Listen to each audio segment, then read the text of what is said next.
బైబిల్ని యథార్థంగా చదివేటువంటి వ్యక్తులు, బైబిల్లో ఉన్నటువంటి వ్యక్తుల జీవితాలు కనుక మనం మొదటి నుంచి జాగ్రత్తగా చదువుకుంటే, అర్థవంతంగా చదువుకుంటే, నేను అనుకుంటాను మనలో ఎవరు కూడా బైబిల్లో ఉన్నటువంటి ఏ వ్యక్తిని కూడా అనుసరించి జీవించడానికి ఇష్టపడకపోవచ్చు. ఏ సార్ అని అంటారేమో. ప్రతి వ్యక్తి జీవితంలో శోధనలు, పాపాలు, శ్రమలు అవి ఉండకపోవచ్చు, కానీ భయంకరమైనటువంటి కష్టాలు, భయంకరమైనటువంటి పోరాటాలు చాలా తరచుగా మనం చూస్తూ ఉంటాం. అవన్నీ చూసినప్పుడు మనకు వచ్చేటువంటి అనుమానం ఏంటంటే, ఈ వ్యక్తిని నేను అనుకరించి జీవిస్తే, ఈ వ్యక్తిలాగా నేను జీవించుకుంటూ వెళ్తే నా పరిస్థితి ఏమవుతుంది? ఈయనకిలాగే నేను కూడా కష్టాలు పాలవుతానా అనే ప్రశ్నలు మనకు ఉంటాయి. ఉదాహరణకి అబ్రహాం విపరీతమైనటువంటి ఒత్తిళ్ళు గుండా ఆయన వెళ్ళాడు. ఎంత ఒత్తిడి గుండా వెళ్ళాడంటే, ఆయన విశ్వాసంతో చాలా దూరం ప్రయాణం చేసినప్పుడు కూడా తన భార్యను చెల్లి అని చెప్పగలిగేటువంటి ఆ ఒత్తిడికి వెళ్ళాడు ఆయన. అలాంటి ఒత్తిడి గుండా వెళ్ళినట్లు మనం చూసాం. అబ్రహాము విశ్వాసులకు తండ్రి, కానీ చాలా సందర్భాల్లో అనిశ్చితతో, అన్సర్టనిటీతో ఆయన పోరాడినట్లు చూస్తాం. ఆ పోరాటంలో ఆయన నలిగి విశ్వాసమునకు తండ్రి అయ్యాడు ఆయన, విశ్వాసులకు.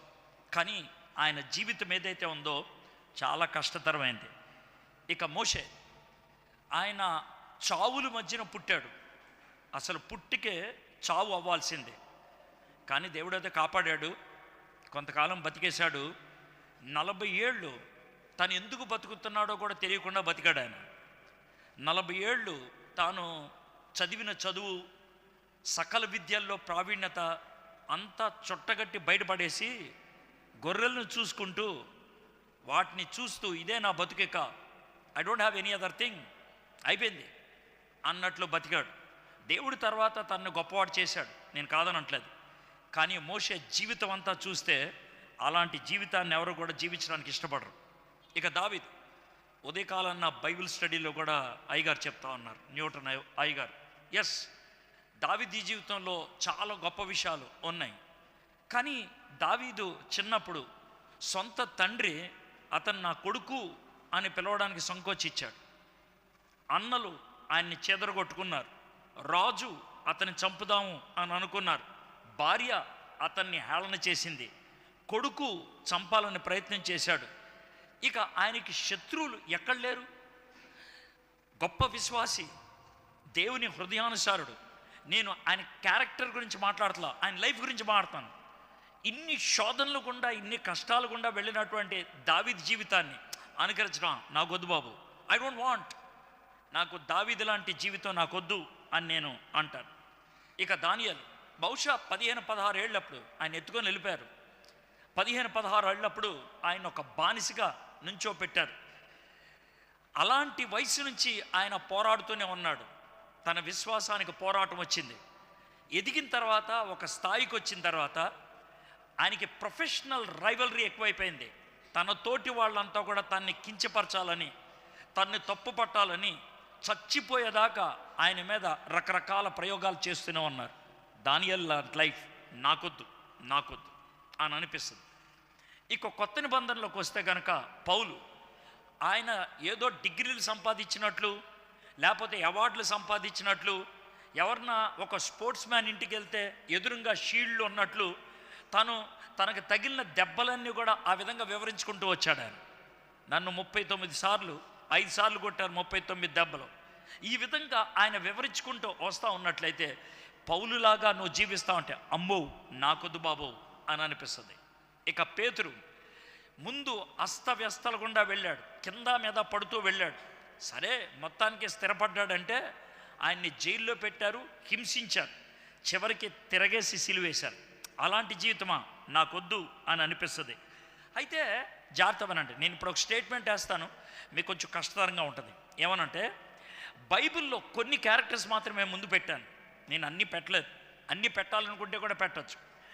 ఏ క్యారెక్టర్ని తీసుకున్న బైబిల్లో ఆ క్యారెక్టర్లో ఒక విషాదం ఉంటుంది. ఆ క్యారెక్టర్లో ఒక సమస్య ఉంటుంది, ఆ క్యారెక్టర్లో ఒక విపత్తు ఉంటుంది, ఆ క్యారెక్టర్లో ఒక విధమైన నిరాశ నిస్పృహలకు గురైనటువంటి పరిస్థితులు ఉంటాయి. అలాంటి పరిస్థితుల్లోంచి దేవుడు లేవనెత్తుకొని వచ్చాడు. That's fine. దేవుడు వాళ్ళని గొప్పగా వాడుకున్నాడు. That's fine. కానీ నాకు వచ్చేటువంటి ప్రశ్న ఏంటంటే, ఇలాంటి వాళ్ళ దేవుడు ఎలా అవుతాడు? ఇలాంటి వాళ్ళ దేవుడు ఎలా అవుతాడు? ఆ దేవుడు అసమర్థుడా? ఆ దేవుడు చేతగానివాడా? ఆ దేవుడు తన బిడ్డలకి సుఖాన్ని ఇవ్వలేనివాడా? ఆ దేవుడు తన బిడ్డలకి కాపుదల కలిగించలేనివాడా? ఆయన బిడ్డలు హతసాక్షులై చచ్చిపోతుంటే, ఆయన బిడ్డల్ని ఎరగబాత్తూ ఉంటే ఆయన చేతులు కట్టుకొని కూర్చొని చేతకాని వాడిలాగా ఉన్నాడా? Is God incompetent? దేవుడు అసమర్థుడా? ఈ ప్రశ్న మనకి రావటం అనేది సహజమే. ఇలాంటి ప్రశ్న రావటం మనకి సహజమే. కాబట్టి ఈరోజు నేను బైబిల్లోంచి ఒక క్యారెక్టర్ని చూపించాలనుకుంటున్నాను. ఆ వ్యక్తి జీవితం చివరికి చాలా అద్భుతంగా అయింది, నేను కాదనట్లేదు. తన జీవితం చివరికి చాలా అద్భుతమైంది. కానీ మొదట ఆయన ఎదిగినటువంటి పద్ధతి, ఆయన ఎదుర్కొన్నటువంటి సమస్యలు, తన జీవితంలో ఏర్పడినటువంటి విషపూరితమైనటువంటి పరిస్థితులు, ఇవన్నీ చూస్తూ ఉంటే దేవుడు ఏం చేస్తున్నాడు అని అనిపించింది నాకు. దేవుడు ఎందుకని మౌనంగా ఉన్నాడు? ఆ మౌనం వెనకాల దాగి ఉన్నటువంటి విషయాలు ఏమన్నా ఉన్నాయా? సార్, ఇది ఎందుకు చెప్పదలుచుకున్నారు అని అంటే, ఇక్కడ కూర్చున్నటువంటి మీలో చాలామంది నవ్వుతూ కనబడుతున్నారు, చాలామంది సంతోషంగా కనబడుతున్నారు, నేను కాదనట్లేదు. కానీ మీతో ఒక అరగంట సేపు 1-on-1 ఒంటరిగా మాట్లాడితే ఏడవకుండా మీరు వెళ్ళగలిగితే కనుక మీరు అసలు మనుషులే కాదు. You all will cry. మీరందరూ ఏడుస్తారు, మీరందరికీ భయాలు ఉంటాయి, మీ అందరికీ బాధలు ఉంటాయి, మీ అందరికీ ఎవరికి చెప్పుకోలేనటువంటి గతం ఉంటుంది, అందరికీ ఉంటుంది. అయితే బైబిల్లో ఉన్న దేవుడు మీ దేవుడు కాదా? మరి ఎందుకని అలాంటి కష్టాలు గుండా వెళ్ళాను నేను? ఎందుకని అలాంటి కష్టాల్లో ఉన్నాను? అలాంటి అనిశ్చితతో ఎందుకుంటున్నాను నేను? I don't know about my future. ఏమవుతారో నాకు తెలీదు, నా పిల్లలు ఏమవుతారో నాకు తెలీదు, నాకేమన్నా గుండెపోటు చచ్చిపోతే నా పిల్లల పరిస్థితి అంటే అనే ప్రశ్నలు మీలో చాలామందికి ఉండొచ్చు. You might have. దానికి జవాబు ఏమన్నా దొరుకుద్దేమో ఈరోజు మనం చూద్దాం. నేను 3 వర్తమానాలు ఇస్తాను. ఈ 3 వర్తమానాలు బైబిల్లో ఒకే వ్యక్తి గురించి మాట్లాడతాను. యోసేపు గురించి మాట్లాడతాను. యోసేపు గురించి 3 వర్తమానాల్లో మాట్లాడాలని ఆలోచించటమే అసాధ్యమైనటువంటి ప్రయత్నం. కానీ నేను ప్రయత్నం చేస్తా. యోసేపు జీవితంలో 3 స్థాయిల్లో ఆయన జీవితంలో వచ్చినటువంటి పరిస్థితుల్ని మీకు చూపించాలి అనుకుంటున్నాను. ఈరోజు ఆయన ప్రవేశంలో మనం చూస్తాం, సాయంత్రం ఆయన పరీక్ష చూస్తాం, రేపు ఆయన ప్రభుత్వాన్ని చూస్తాం. ఈరోజు ఆయన ప్రవేశం చూస్తాం, సాయంత్రం ఆయన పరీక్ష చూస్తాం, రేపు ఆయన యొక్క ప్రభుత్వాన్ని చూస్తాం. ఈ 3 స్థాయిల్లో మీకు యోసేపును చూపించాలి అని అనుకుంటున్నాను. కానీ ఈరోజు చాలా ప్రాముఖ్యమైనటువంటి విషయం. ఎందుకనంటే ఈరోజు యోసేపును నేను పరిచయం చేస్తూ ఉన్నప్పుడు మీలో చాలామంది నా పరిస్థితి అదే అని అంటారు. ఈరోజు యోసేపును చూసేటువంటి ఆ భాగం యోసేపు జీవితంలో అతి ఎక్కువ అనిశ్చితత ఉన్నటువంటి, అన్సర్టనిటీ ఉన్నటువంటి భాగం. ఈ భాగాన్ని చదివి ఈ యోసేపు దేవుడు యెహోవా అని అంటే, ఈ యోసేపు దేవుడు బైబిల్లో ఉన్న దేవుడు అంటే, బహుశా ఈ ప్రపంచంలో ఎవరు కూడా బైబిల్లో ఉన్న దేవుడి దగ్గరకు రారేమో. ఆయన చేతకానివాడు అని ఒక ముద్ర వేసి వెళ్ళిపోతారేమో. అది పర్లేదులేండి, దట్స్ ఓకే. కానీ దాంట్లో మీకు చూపించదలుచుకుంది ఏంటంటే, మిమ్మల్ని మీరు యోసేపులో చూడగలుగుతారు. You can see yourself in Joseph. యోసేపులో మిమ్మల్ని మీరు చూసుకోగలుగుతారు. అయితే యోసేపు ఎంత ప్రాముఖ్యమైన వాడు అని అనటానికి మీకు ఈ వచనాన్ని చూపిస్తాను. ముందు ఆదికాండం 15వ అధ్యాయం 13వ వచనం నుంచి నేను చదువుతున్నాను. ఆదికాండం 15వ అధ్యాయం 13వ వచనం నుంచి చూస్తాను. ఓకే, ఆయన నీ సంతతి వారు తమది కాని పరదేశమందు నివసించి ఆ దేశపు వారికి దాసులుగా నుందురు. ఇది మాట్లాడుతుంది దేవుడు, మాట్లాడింది అబ్రహాముతో. అబ్రహాముతో అంటున్నాడు, నీ సంతతి వారు తమది కాని పరదేశమందు నివసించి ఆ దేశపు వారికి దాసులుగా నుందురు. వారు 400 ఏళ్ళు వీరిని శ్రమ పెట్టుదురు. వీరు ఎవరికి దాసులవుదురో ఆ జనమునకు నేనే తీర్పు తీర్చుదును. తర్వాత వారు మిక్కిలి ఆస్తితో బయలుదేరి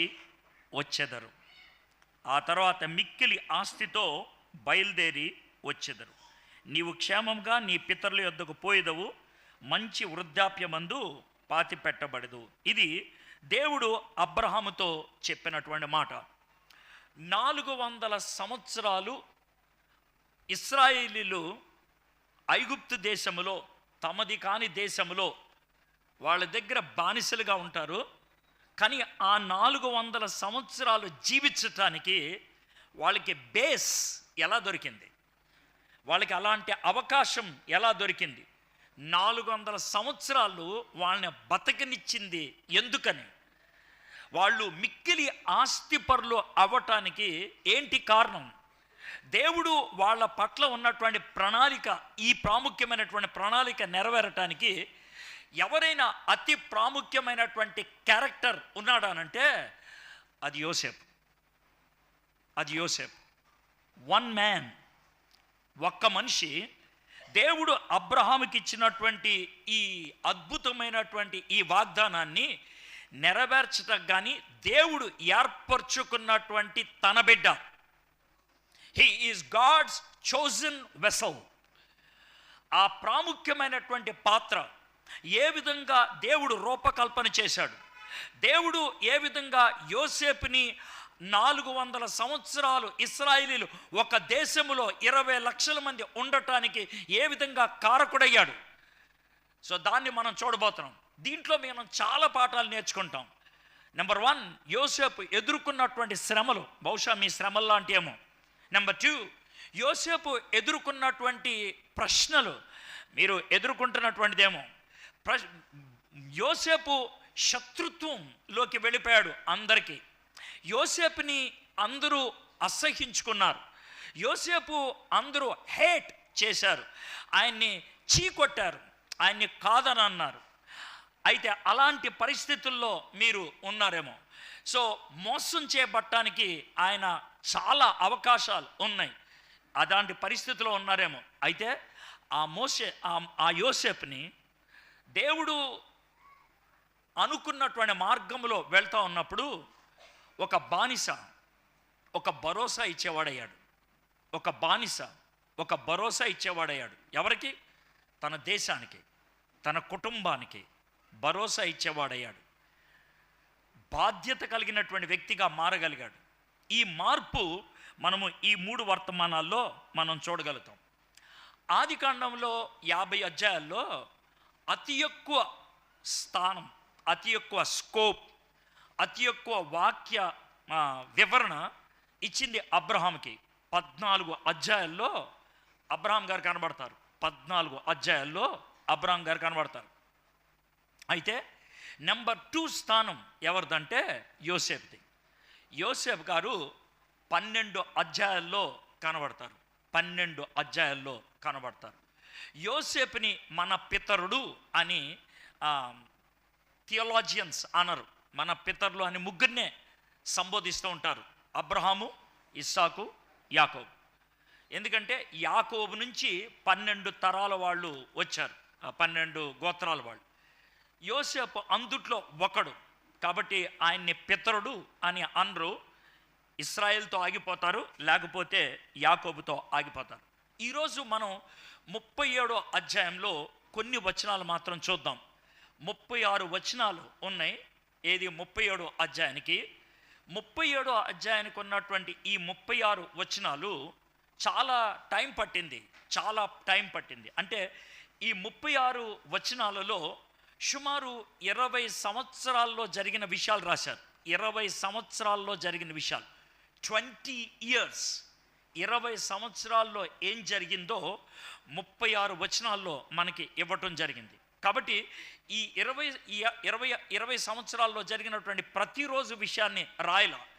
ఆ 20 సంవత్సరాల్లో 1, 2, 3, 4, 5 ఒక 5 సన్నివేశాలు మనకిచ్చారు. ఇది ఒక నెరేషన్, ఇది ఒక జీవన చరిత్ర, ఒక వ్యక్తి యొక్క జీవితం మన ముందు పెట్టారు, ఒక స్టోరీ మన ముందు పెట్టారు. స్టోరీ నుంచి మనం నేర్చుకుంటున్నాం. స్టోరీ నుంచి దేవుడు ఈ స్టోరీ మనకిచ్చాడు, యోసేపు యొక్క స్టోరీ. ఈ స్టోరీలో మనము నేర్చుకోబోతున్నాం. ఏమండి, ఈ స్టోరీలో మనం దేవుడి గురించి ఏమన్నా నేర్చుకుంటామా అని అంటే, మీరు ఇంటికి వెళ్ళిన తర్వాత జాగ్రత్తగా ఈ 36 వచనాలు చూడండి. ఎక్కడా కూడా దేవుడు అనే పదం కనబడదు. You don't find the word God. దేవుడు లేడు అన్నట్లుంటుంది ఈ అధ్యాయంలో. కానీ దేవుడు సార్వభౌముడిగా ఏ విధంగా దాగి తన యొక్క ప్రణాళిక నెరవేర్చుకుంటూ వస్తున్నాడో దీంట్లో మనకి కనబడుతూ ఉంటుంది. దాన్నే నేను చాలా ప్రస్ఫుటంగా చూపించాలి అని అనుకుంటున్నాను. మొదటి వచనం నుంచి చదువుతాను. 37వ అధ్యాయం మొదటి వచనం. యాకోబు తన తండ్రి పరదేశవాసిగా ఉండిన కనాను దేశములో నివసించెను. ఒక కాంట్రాస్ట్ యాకోబు విషయంలో దేవుడు చూపిస్తున్నాడు. ఏంటి ఆ కాంట్రాస్ట్ అంటే, వాళ్ళ నాన్నగారు, వాళ్ళ తాతగారు, వాళ్ళ నాన్నగారైన ఇస్సాకు, వాళ్ళ తాతగారైనటువంటి అబ్రహాం గారు ఏ దేశములో వాళ్ళు సొజోనర్స్ అంటే వాళ్ళు వేరే దేశపు పాస్పోర్ట్ పెట్టుకొని జీవిస్తున్నారు. అంటే వాళ్ళకి అక్కామా ఉంది. మీకు బాగా అర్థమయ్యే భాషలో చెప్తున్నాను. ఆ అక్కామా పెట్టుకొని బతుకుతూ ఉన్నారు. అది వాళ్ళ యొక్క బతుకు, వాళ్ళ యొక్క లైఫ్, అది వాళ్ళ యొక్క జీవనం. కానీ యాకోబు వచ్చేటప్పటికి తనకి అక్కామా లేదు, తనకి ఓన్ పాస్పోర్ట్ ఉంది, తనకి పౌరసత్వం ఉన్నది, తనకి అధికారం ఉన్నది. ఇది నా దేశం అని చెప్పగలిగేటువంటి పరిస్థితి వచ్చింది. దానికి ఒక చిన్న పదం ఉపయోగించారు. ఏమనంటే, కనాను దేశములో నివసించను. ఆయన జీవించడం మొదలుపెట్టారు. వాళ్ళ తండ్రి, వాళ్ళ తాతగారు ఆ విధంగా లేదు. ఇప్పుడు పరాయి దేశస్తులకి వాళ్ళు ఈ దేశంలో ఉన్నట్లయితే కొన్ని లాభాలు ఉంటాయి, కొన్ని నష్టాలు ఉంటాయి. ఏంటి లాభం అంటే, ఇది నా దేశం కాదు కాబట్టి దేనికి కూడా నేను కట్టుబడిపోయి ఉండను, దేనికి కూడా నేను దీనికి కట్టుకోవాలి, ఇల్లు కొనుక్కోవాలి అని అలాంటి ఉండవు. అంటే స్థిరాస్తి కోసం, స్థిరమైన సంబంధాల కోసం ప్రాకులాడం. ఎందుకంటే అది నా ఊరు కాదు కాబట్టి. అది ఒక విధంగా మంచిదే. ఎందుకని మంచిది అని అంటే, నేను వాటితో కట్టుబడిపోయి ఉండను కాబట్టి స్థిరాస్తి నాకు వేరే చోట ఉందని దానితో కనెక్షన్ ఉండడానికి ప్రయత్నం చేస్తాం. అది అడ్వాంటేజ్. కాబట్టి డిసడ్వాంటేజ్ ఉన్నది. ఏంటి ఆ డిసడ్వాంటేజ్ అని అంటే, దీంతో ఉన్న దాంతో నేను ఈ లోక మర్యాదలకి నేను చిక్కుకుపోయాను అనుకోండి, లేకపోతే దీనికి ఇరుక్కుపోయాను అనుకోండి, చాలా విధంగా నాకున్నటువంటి వ్యక్తిత్వాన్ని కోల్పోవచ్చు. ఉదాహరణకి, మీలో ఎవరన్నా కువైట్కి వెళ్ళి, కువైట్లో ఒక 5 ఏళ్ళు ఉండొచ్చు, 6 ఏళ్ళు ఉండొచ్చు, 7 ఏళ్ళు ఉండొచ్చు, మళ్ళీ వెనక్కి వచ్చేస్తారు. మీరు ఇల్లు ఇక్కడ కట్టుకుంటారు, కువైట్లో కట్టుకోరు. మీరు స్థిరాస్తులన్నీ ఎక్కడ డెవలప్ చేసుకుంటారు, అక్కడ కట్టుకోరు. అక్కడ మహా అయితే కారు కొనుక్కుంటారు, టీవీ కొనుక్కుంటారు, తర్వాత అమ్మగలిగేటువంటి వస్తువులు కొనుక్కుంటూ ఉంటారు. అది మీరు చేయగలిగేటువంటి పని. కానీ అంతకు మించి ఎక్కువ ఆలోచించరు. కానీ ఎప్పుడైతే కువైట్లో మీకు సిటిజన్షిప్ ఇచ్చారు అని అంటే మీ ఆలోచనలు వేరుగా ఉంటాయి. ఇక అంతర్వేది పాలన గురించి ఆలోచించరు, అడ్డాల పాలన గురించి ఆలోచించరు. అది ఒక పరాయి దేశం అయిపోతుంది. సొంత ఇల్లు కట్టుకుంటారు, వీలైతే వాళ్ళ భాష నేర్చుకుంటారు. నేను కువైటీ వాణ్ణి అని అనిపించుకోవడానికి బహుశా నీ వస్త్రధారణ మారుస్తావేమో, నేను కువైటీ దాన్ని అని అనుకోవడానికి వాళ్ళ భాష నేర్చుకొని వాళ్ళకిలాగా మాట్లాడుకోవడం ప్రయత్నం చేస్తాం. అక్కడి దాకా బాగానే ఉంది. కానీ వాళ్ళ చెడు అలవాట్లు కూడా నువ్వు అవలంబిస్తావేమో తెలీదు. There is a disadvantage. యాకోబు నివసిస్తున్నాడంటే వాళ్ళ యొక్క ప్రభావం ఈయన మీద పడేటువంటి అవకాశం ఉన్నది. But whatever it is, దేవుడు యాకోబుని అక్కడికి తీసుకెళ్ళాడు. It is God's drawn place. దేవుడు అక్కడికి తీసుకెళ్ళాడు. దేవుడు నిర్ధారించి తీసుకెళ్ళిన ప్లేస్ అది. దేవుడు నిర్ణయించి తీసుకెళ్ళిన ప్లేస్. నువ్వు పుట్టిన ఊరు, నువ్వు పుట్టినటువంటి కుటుంబం, నువ్వు పుట్టినటువంటి సంస్కృతి, నువ్వు ఇప్పుడు వెళ్తున్నటువంటి సంఘం అది నీ ఎంపిక కాదు, దేవుని ఎంపిక. దేవుడు ఎంపిక చేశాడు నీ కోసం. దేవుడు ఎంపిక చేసి ఇచ్చిన దాన్ని కొన్ని నోరు మూసుకొని అంగీకరించావు, బహుశా కొన్ని స్వేచ్ఛను ఉపయోగించి అంగీకరించావు. నోరు మూసుకొని అంగీకరించింది ఏంటి తెలుసా? మీ అమ్మ నాన్న నువ్వు నోరు మూసుకొని అంగీకరించావు. నువ్వు మీ పుట్టిన తేదీ నువ్వు నోరు మూసుకొని అంగీకరించావు. నువ్వు పుట్టిన ఊరు నోరు మూసుకొని అంగీకరించావు, ఈ నోరు మూసుకొని. అయితే ఈ సంఘం ఉన్నది తెలుసా? మీ అమ్మ నాన్న వాళ్ళు వస్తున్నారు, నువ్వు కూడా ఈ సంఘానికి వస్తున్నావు. You have a choice to leave it. నీకు చాయిస్ ఉంది వదిలిపెట్టడానికి.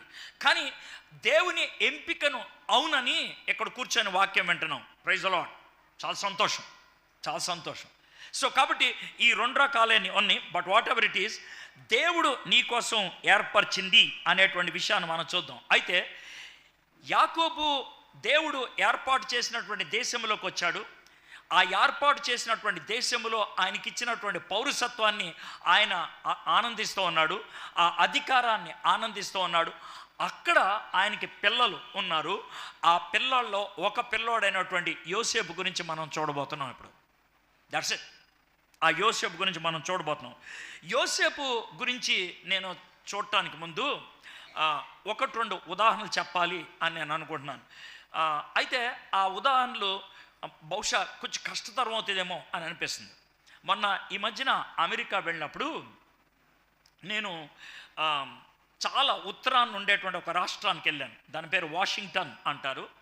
చాలా శీతలం ఉంటుంది, చాలా చలి ఉంటుంది, కెనడాకి బార్డర్గా ఉంటుంది అనమాట. ఎక్కువ మంచు ప్రాంతం అది. ఆ ప్రాంతానికి వెళ్ళాను. వెళ్తే ఎక్కడి నుంచి చూసినా, సియాటిల్ అంటారు దాన్ని, మైక్రోసాఫ్ట్ ఉన్న కంపెనీ ఉన్నది అక్కడే. ప్రపంచంలో అతి ధనికుడు బిల్ గేట్స్ జీవించేది కూడా అక్కడే.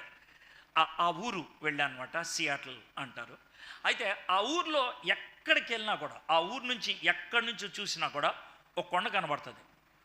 ఒక కొండ, దాని పేరు సెయింట్ హెలెన్. సెయింట్ హెలెన్ ఆ కొండ పేరు. సెయింట్, దానికి సెయింట్ అని పెట్టారు. మరి మౌంట్ సెయింట్ హెలెన్ అంటారు కొండ. చాలా అందంగా ఉంది.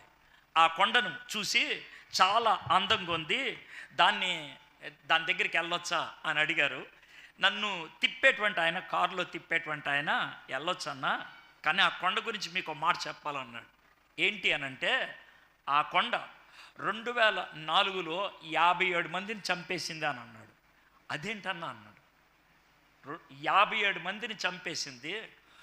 ఆ కొండకి 298 కిలోమీటర్ల దాకా ఏది కూడా బతకనివ్వకుండా చేసింది అని అన్నాడు. అదేంటది అని అనంటే, ఆ కొండ వాల్కెనో. మంచుంది పైన, తెల్లగా కనబడుతుంది, చాలా అందంగా కనబడుతుందంటే అదే మాయ.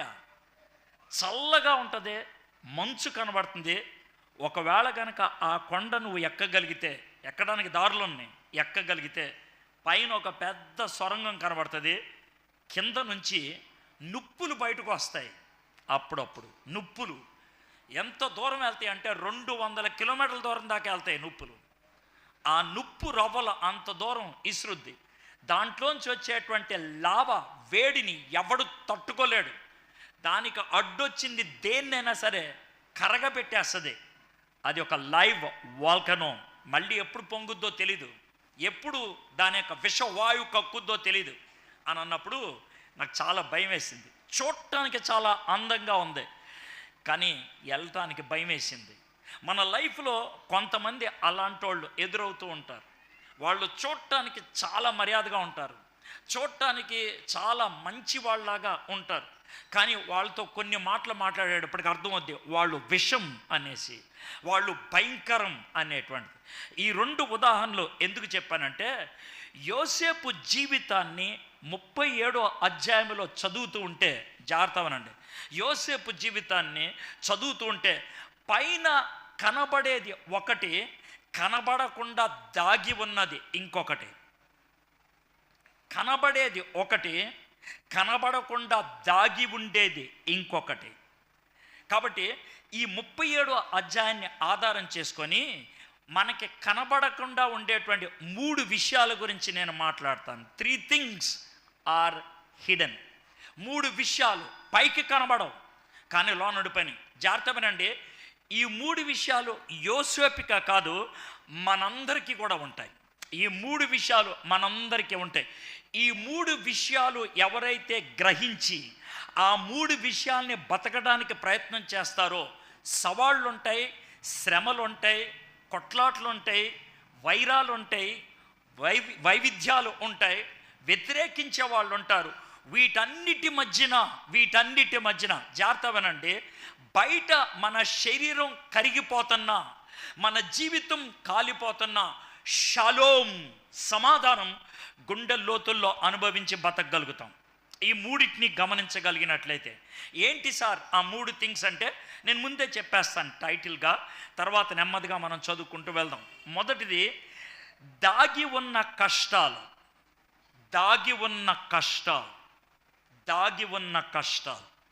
రెండోది దాగి ఉన్న కాపుదల. మొదటిది కష్టాలు, రెండోది కాపుదల, మూడోది దాగి ఉన్న కృపా ప్రణాళిక.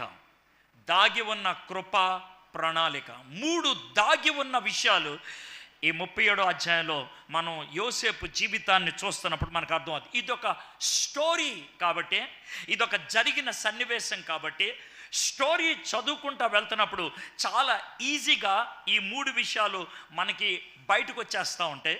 ఈ 3 విషయాల గురించి మీరు వింటా ఉన్నప్పుడు యోసేపు గురించి మీ గురించి మీరు ఆలోచించుకోండి.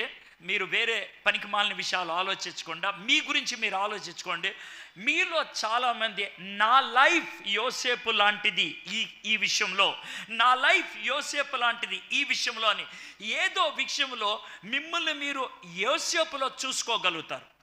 అప్పుడు మీకు అర్థమైపోతుంది, అవును ఈ సమస్యలు బయట ఎవరికీ తెలియదు, దాగి ఉన్న సమస్యలు. ఈ సమస్యలు బయటికి చెప్పుకునే కావు, ఈ సమస్యలు బయటికి చూపించుకునే కావు. They are hidden problems I'm having. నాకున్నటువంటి దాగి ఉన్నటువంటి సమస్యలు. అక్కడ మనం మొదలు పెడుతున్నాం. 2వ వచనం నేను చదువుతున్నాను. ఈ 2వ వచనం నుంచి మనం చదువుకుంటూ వెళ్తే కనుక హిడెన్ ప్రాబ్లమ్స్, దాగి ఉన్న కష్టాలు ఏంటో మనకి బయటపడుతూ ఉంటుంది. యాకోబు వంశావళి ఇది. యోసేపు 17 ఏండ్ల వాడై తన సోదరులతో కూడా మందను మేపుచుండెను. అతడు చిన్నవాడై తన తండ్రి భార్యలైన బెల్హా కుమారులు యొద్దను జిల్పా కుమారుల యొద్దను ఉండెను. అప్పుడు యోసేపు వారి చెడుతనమును గూర్చిన సమాచారము వారి తండ్రి యొద్దకు తెచ్చుచుండు వాడు అనేటువంటి మాట. ఇది యాకోబు పదన్ ఆరాం నుంచి వచ్చినటువంటి బహుశా 11-13 ఏళ్ల తర్వాత జరిగినటువంటి విషయం. ఇది విషయం అర్థమైందా? అయితే ఇప్పుడు యోసేపు తర్వాత వాళ్ళ నలుగురు తమ్ముళ్ళు ఎవరంటే దాను, నెఫ్తాలి, గాదు, అషే. ఈ నలుగురు తమ్ముళ్ళతో కలిసి యోసేపు ఉండేవాళ్ళు. ఈ నలుగురు కూడా బహుశా 21 సంవత్సరాలు లోపున్న పిల్లలు. 21 సంవత్సరాలు లోపున్న పిల్లలు. మరి మిగిలిన వాళ్ళు పెద్దవాళ్ళు. వాళ్ళు వెళ్ళిపోయారు. ఎక్కడికి? గొర్రెలు కాసుకోవడానికి, మందను కాయటానికి వాళ్ళు పనుల మీద వెళ్ళినటువంటి వాళ్ళు. వీళ్ళు చిన్నోళ్ళు, వీళ్ళు ఒక చోట దగ్గరుండేవాళ్ళు. పాపం వాళ్ళు మిగిలిన వాళ్ళు బహుశా దూరం వెళ్ళేవాళ్ళం. అయితే ఇప్పుడు యోసేపు చేస్తున్నటువంటి పని ఏంటో చూద్దాం. యోసేపు వారి చెడుతనమును గూర్చిన సమాచారము వారి తండ్రి వద్దకు వచ్చుచుండు వాడు అనే పదాన్ని ఉపయోగిస్తున్నప్పుడు మనకేమర్థమవుతుందంటే ఇది ఒక్కసారి చేసింది కాదు, ప్రతిరోజు చేసేటువంటి పనిలాగా ఉంది, తరచుగా చేసేటువంటి పనిలాగా ఉన్నది. దీంతో మనకి యోసేపు గురించి ఒక అండర్స్టాండింగ్ వస్తుంది. ఏంటనంటే యోసేపు జీవితం మిగిలిన వారి యొక్క జీవితం లాంటిది కాదు. తన సహోదరులాగా ఈయన జీవించేటువంటి వాడు కాదు, తన అన్నల్లాగా తిని జీవించేటువంటి వాడు కాదు. నాకు ఇంకెవరు గుర్తొస్తున్నారంటే సమూయేలు గుర్తొస్తున్నాడు. సమూయేలు హోఫ్నీ ఫినెహాసులతో ఉన్నాడు. హోఫ్నీ ఫినెహాసులు ఎక్కడ బతుకుతున్నాడో సమూయేలు కూడా అక్కడే బతుకుతున్నాడు. కానీ హోఫ్నీ ఫినెహాసు యొక్క చెడ్డతనం, హోఫ్నీ ఫినెహాసులకు ఉన్నటువంటి చెడ్డ అలవాట్లు సమూయేలుకి రాలేదు. హోఫ్ని ఫినెహాసును బట్టి మందిరానికి రావడానికి చాలామంది సంకోచిస్తే సమూయేలు దేవుని యొక్క స్వరాన్ని విని దేవునికి మనుషులకి మధ్యన వారధిగా ఉండటానికి దేవుడు ఏర్పరచుకున్నటువంటి వ్యక్తి అయ్యాడు. కాబట్టి యోసేపు గురించి ఒక చిన్న పాజిటివ్ పాయింట్ ఏంటి అని అంటే, పరిస్థితులకి అతీతంగా బతకడానికి ప్రయత్నం చేసినవాడు. పరిస్థితులకి అతీతంగా బతకడానికి ప్రయత్నం చేసినవాడు. మనం చాలాసార్లు ఏమంటామంటే, పరిస్థితులకి నేను బానిస అయిపోయాను అంటే, మా అడ్డాల పాలనలో ఎవడు జీవించినా ఇలాగే ఉంటుంది, మా అడ్డాల పాలనలో ఎవడు మాట్లాడినా ఇలాగే ఉంటుంది, మా అడ్డాల పాలనలో మా వ్యవహారం ఇలాగే ఉంటుంది. ఇది మనకుండేటువంటి ధోరణి. నేను అది తప్పు అని నేను అంటలేదు, కానీ నేను ఏమంటాను తెలుసా, నువ్వు మనిషివు కాబట్టి అలాగే ఉండాల్సిన అవసరం లేదు. నువ్వు అలాగే ఉండాల్సిన అవసరం లేదు. మంచిదైతే అనుకరించు, మంచిది కాకపోతే దానికి భిన్నంగా, దానికి అతీతంగా జీవించడానికి అవకాశం ఉంది. యోసేపు ఆ విధంగా జీవించేటువంటి వాడు. అయితే ఇది ఆయన పాజిటివ్ అయితే మనం దాన్ని నెగిటివ్గా తీసుకోవాలా ఏమో నాకు తెలియదు. పండితులు దీని విషయంలో సందిగ్ధములో ఉన్నారు. ఏంటనంటే, యోసేపు అంట ఒక పని చేసేవాడు. ఏంటనంటే, చెడుతనమును గూర్చి సమాచారం, మన పచ్చి భాషలో చెప్పాలంటే పిత్రీలు చెప్పేవాడు. పిత్రీలు మన ఇంట్లో కూడా కొంతమంది ఉంటారు.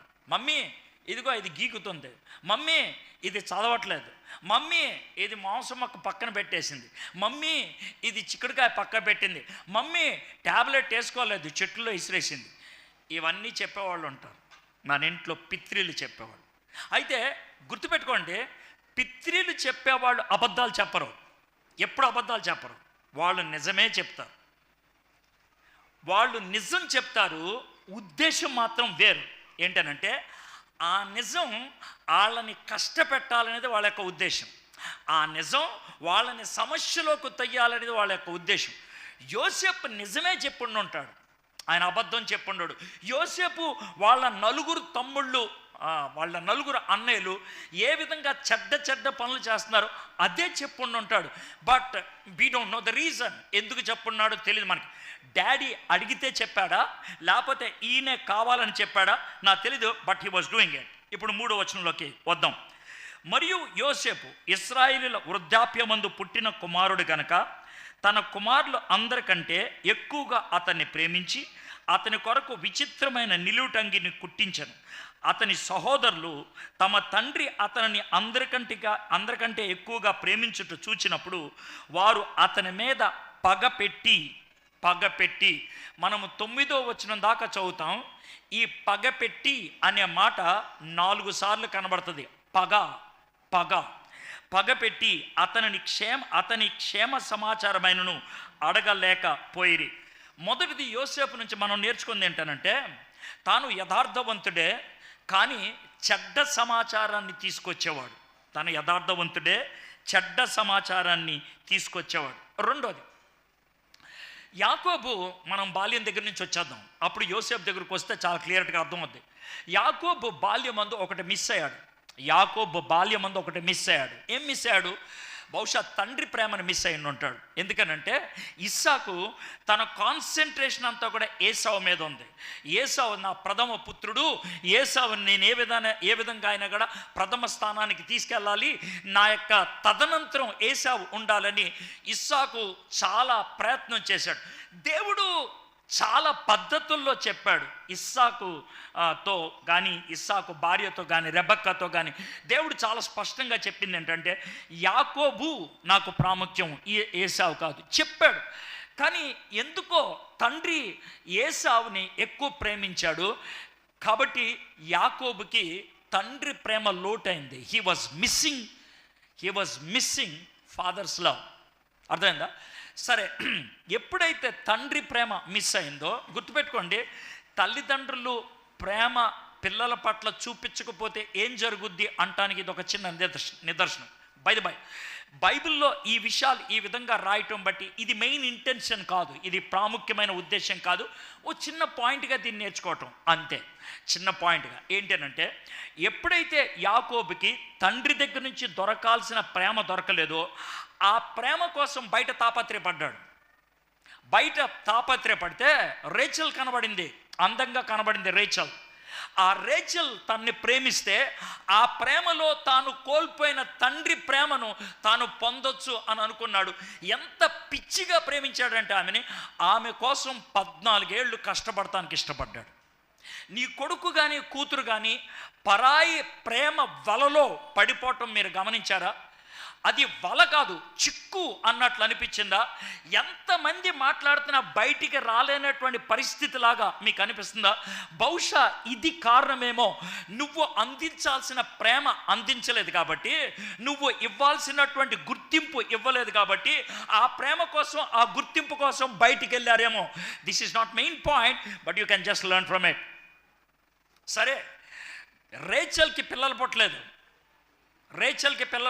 చాలా కాలం తర్వాత, ఇంకా చాలామంది కొడుకులు పుట్టిన తర్వాత, టు బీ వెరీ ఫ్రాంక్, 10 మంది కొడుకులు పుట్టిన తర్వాత అప్పుడు రేచల్కి బాబు పుట్టాడు. అతనే యోసేపు. ఇంతకాలం వేచి ఉన్నాడేమో. ప్రతిసారి ఆయన గర్భవతి అయింది భార్య అనగానే రేచల్ అనుకుంటూ ఉన్నాడేమో.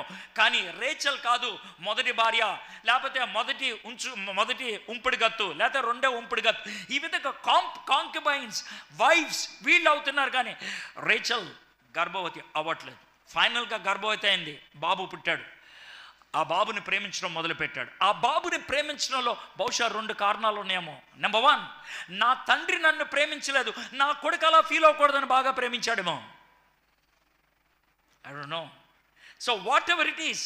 రెండోది, ఈయన నేను బాగా ప్రేమించిన నా ప్రియమైనటువంటి రేచల్కి పుట్టినవాడు, అందుకు ప్రేమించాడేమో. వాట్ ఎవర్ ఇట్ ఈస్, ఆ విధంగా ప్రేమించడం మొదలుపెట్టాడు జోసెఫ్ని.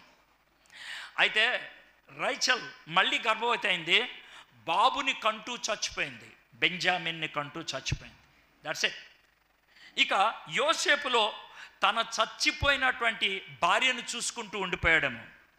బహుశా బెంజమిన్ని కొంచెం తిట్టుకున్నాడేమో, బెంజమిన్ని కొంచెం అసహించుకున్నాడేమో. రే, నువ్వు పుట్టకుండా ఉంటే నా భార్య బతుకుండేదిరా, నిన్ను కంటానికి నా భార్య చచ్చిపోయింది అని అనుకున్నాడేమో. I don't know, I'm just imagining, that's all. నేను ఊహిస్తున్నా, నా ఊహ తప్పవచ్చు. మేబీ అలాంటి ఫీలింగ్లో యాకోబు ఉన్నాడేమో. అందుకనే యాకోబుకి యోసేపు తర్వాత బెంజామిన్ పుట్టినప్పటికి కూడా యోసేపు ఇవ్వాల్సిన స్థానం ప్రత్యేకంగానే ఇచ్చుకుంటూ వచ్చాడు ఆయన. దాంతో మనకు అర్థమవుతుంది, maybe there was a kind of hatred towards others. అయితే ఇక్కడ మనకి జరిగింది ఏంటంటే, అతని ప్రేమించి అతని కొరకు విచిత్రమైన నిలువుటంగిని కుట్టించను. వీళ్ళెవరు? వృత్తిరీత్యా ఎవరు వీళ్ళు? గొర్రెల కాపర్లు విచిత్రమైన అంగి వేసుకోరు వాళ్ళు. విచిత్రమైన అంగీని వేసుకునేది రూలర్స్, వాళ్ళు పరిపాలించేటువంటి వాళ్ళు. యోసేపుకి ఆ అంగి కుట్టించాలని యాకోబుకి ఎందుకు అనిపించింది? నాకు తెలియదు. This is one hidden thing ఏమో. తనకి తెలియకుండానే ఒక విచిత్రపు అంగి, ఒక అధికారి వేసుకునేటువంటి అంగి తన 17 ఏళ్ల కుర్రోడికి అది ఇచ్చి దీన్ని వేసుకోరా అంటున్నప్పుడు, I don't know what he was imagining. నా బంగారం, నువ్వు రాజు అవ్వాలరా అని అనుకున్నాడేమో. I don't know, but I'm just giving you the picture. అయితే ఆ విధంగా ఇప్పుడు చూడండి, పిత్రీలు చెప్పడం బట్టి కొంతమందికి ఆయన శత్రువు అయ్యాడు. విచిత్రమైనటువంటి అంగీ వేసుకోవటం బట్టి మరికొంతమందికి శత్రువు అయ్యాడు. మీకు అర్థమవుతుందా? పిత్రీలు చెప్పడం బట్టి శత్రువు అయ్యాడు, విచిత్రమైనటువంటి అంగీ వేసుకోవటం బట్టి శత్రువైంది. దీంట్లో మనం యోసేపు నిలబెట్టి, ఏం యోసేపు ఎందుకు ఇలా చేసావంటే, నేనేం తప్పు చేశాను సార్, నేనేం తప్పు చేశాను చెప్పండి. అంగీ కుట్టించమని నేను ఏమన్నా మా నాన్నతో కొట్లాడానా? ఆయన కుట్టించాడు, దాన్ని నేనేం చేయను. మీకు విషయం తెలుసా? నీకు దేవుడిచ్చింది నువ్వు దేవునికి మహిమకరంగా వాడినప్పుడు సాతానుడు ఉపయోగించేటువంటి అస్త్రం ఏంటో తెలుసా? నీకు దేవుడిచ్చింది దేవుడి మహిమ కోసం వాడుతున్నప్పుడు సాతానుడు ఉపయోగించేటువంటి అస్త్రం ఏంటో తెలుసా? అసూయ, ఎన్వి. ఒక వ్యక్తి స్పష్టంగా చక్కగా పాట పాడితే మిగిలినోళ్ళు గుణుక్కుంటారు. పాట వచ్చిన వాళ్ళు ఒకళ్ళు చక్కగా వాక్యం చెప్తే ఇంకొంతమంది ఒక రైవల్రీ అని అనుకుంటారు దాన్ని. అలాంటి దౌర్భాగ్యమైనటువంటి ప్రపంచంలో మనం ఉన్నాం. చర్చిలోనే ఇలాంటి దౌర్భాగ్యం ఉంటే బయట ప్రపంచంలో ఇంకెంత ఉంటుంది. కాబట్టి జాగ్రత్తగా వినండి. నేను యోసేపు లైఫ్ని మీ ముందు పెడుతున్నప్పుడు మీకు ఏదైనా బాగొచ్చా? ఏదైనా మీరు బాగా చేయగలుగుతారా? దేంట్లో అయినా మీకు ప్రసిద్ధి ఉన్నదా? మీకు ప్రసిద్ధి ఉన్నది వేరే వాళ్ళకి అసూయ కలిగించడానికి కారణమైందా? యోసేపు లైఫ్ చూడండి. ప్రజలు యోసేపుని అసహించుకోవడానికి, అతని మీద వ్యతిరేకత చూపించడానికి, అతన్ని హేట్ చేయడానికి, అతని మీద పగని ఉపయోగించారు. పగ పెట్టడానికి కారణం ఏంటి తెలుసా? సింపుల్గా ఆయన నిజం చెప్పినందుక, లేకపోతే వాళ్ళ నాన్న ఆయన్ని ప్రేమించినందుక? ఓకే, ఇంకొంచెం ముందుకి వెళ్దాం. 4వ వచనం. అతని సహోదరులు తమ తండ్రి అతనిని తమ అందరికంటే ఎక్కువగా ప్రేమించుట చూచినప్పుడు వారు అతని మీద పగపెట్టి అతనిని క్షేమ సమాచారం అడగలేకపోయిరి. యోసేపు ఒక కలకని తన సహోదరులతో అది తెలియచెప్పగా వారు అతని మీద ఇక్కడ మరి అనేది పుట్టారు, పగపెట్టిరి. అతడు వారిని చూచి, నేను కనిన ఈ కలను మీరు దయచేసి వినుడి. అదేమనగా, మనము చేనిలో పనలు కట్టుచుంటిమి, నా పన లేచి నిలుచుండగా మీ పనలు నా పనను చుట్టుకొని నా పనకు సాష్టాంగపడినని చెప్పాను. అందుకు అతని సహోదరులు, నీవు నిశ్చయముగా మమ్ము ఏలుదువా? మా మీద నీవు అధికారివి అగుదువా అని అతనితో చెప్పి అతని కలను బట్టి అతని మాటలను బట్టి అతని మీద మరింత పగపెట్టి. మీకు అర్థమవుతుంది అదే. ఇప్పుడు యోసేపు మీద పగ పెట్టడానికి, యోసేపు మీద ఆ విధమైనటువంటి వ్యతిరేకత ఉండటానికి యోసేపు ఏమైనా కారణమా? యోసేపు ఇప్పుడు దాకా తన లైఫ్లో ఏదైనా చెడు చేయటం బట్టి తనకు కష్టం వచ్చిందా? యోసేపు ఏదైనా కీడుని ఆపాదించడం బట్టి తనకు కష్టం వచ్చిందా? మంచి చేయటం బట్టేగా, దేవుడిచ్చిన కళను చెప్పినందుకేగా, దేవుడిచ్చినటువంటి దర్శనాన్ని ప్రజలకు వర్ణించినందుకేగా, అందుకేగా కించపరిచి మాట్లాడారు, అందుకేగా అసహించుకున్నారు, అందుకే పగబెట్టారు. మీ లైఫ్లో తప్పుడు పని చేసినప్పుడు ఎవడైనా తిడితే నోరు మూసుకొని వెళ్తారు మీరు, ఎవరు చెప్పరు. ఏ తప్పు లేనప్పుడు ఎవడైనా తిడితే, ఏ తప్పు లేనప్పుడు మీ మీద ఎవడైనా ఏలెత్తి చూపిస్తా, ఏ తప్పు లేనప్పుడు మిమ్మల్ని కించపరిచి మాట్లాడితే ఎంత కుంగిపోతారు తెలుసా? అయితే జాగ్రత్త వినండి. Here I want to tell you, Bible చెప్పింది ఏంటో తెలుసా? మీకు కష్టం అనిపిస్తుంది, మీరు డిసైడ్ చేసుకోండి, బైబిల్ ఫాలో అవ్వదలుచుకున్నారు వదిలేదలుచుకున్నారు. బైబిల్ చెప్పింది ఏంటి తెలుసా? నువ్వు చెడు చేస్తే తన్నులు తింటాం విషయం కాదురా, మంచి చేస్తే తన్నులు తింటావని చెప్పడానికి వచ్చింది ఈ బైబిల్. ఇది మీకు చాలా స్పష్టంగా చెప్పడానికి వచ్చింది. దీన్ని నేను ఏమన్నా అంటే ద హిడెన్ ప్రాబ్లమ్స్, దాగి ఉన్న కష్టాలు, విశ్వాసులకు, దేవుని బిడ్డలకు, దేవుని చిత్తాన్ని చేసే వాళ్ళకి దాగి ఉన్న కష్టాలు. యోసేపుకి ఎందుకు కష్టాలు వచ్చాయి? దేవుడు ఆశించిన విధంగా ఆయన ప్రవర్తిస్తున్నందుకు. దేవుడు ఈ విధమైనటువంటి ఇబ్బందులు ఎందుకు వచ్చాయి? దేవుడు ఆశించిన విధంగా ఆయన వ్యవహరించినందుకు. You might be living a right life. You might be living a biblical life. Bible వాక్యానుసారమైనటువంటి జీవితాన్ని జీవిస్తున్నామో, therefore అందుకు నీకు కష్టాలు వచ్చాయేమో, అందుకు నీకు శ్రమలు వచ్చాయేమో. ఇప్పుడు దాకా చూసిన వాక్యం ఎంత ప్లెయిన్గా ఉన్నదో చూడండి, వెరీ ప్లెయిన్. అయితే జోసెఫ్కు ఉన్నటువంటి ఒక ప్రత్యేకత ఏంటో చెప్తాను. He is the first in the బైబిల్లో మొట్టమొదటి వ్యక్తి ఏంటనంటే, కళలు కలిగి ఉండటంలో మొదటి వ్యక్తి కాదు, దర్శనాలు కలిగి ఉండటంలో మొదటి వ్యక్తి కాదు. ఆదికాండం 36 అధ్యాయాల్లో, మొదటి 36 అధ్యాయాల్లో దేవుడు కళల ద్వారా మనుషులతో మాట్లాడాడు, దర్శనాల ద్వారా మనుషులతో మాట్లాడాడు. కానీ ఈ 36 అధ్యాయాల్లో దేవుడే లేదా దేవుని దూతే కళలోకి రావడం జరిగింది, దర్శనంలోకి రావడం జరిగింది.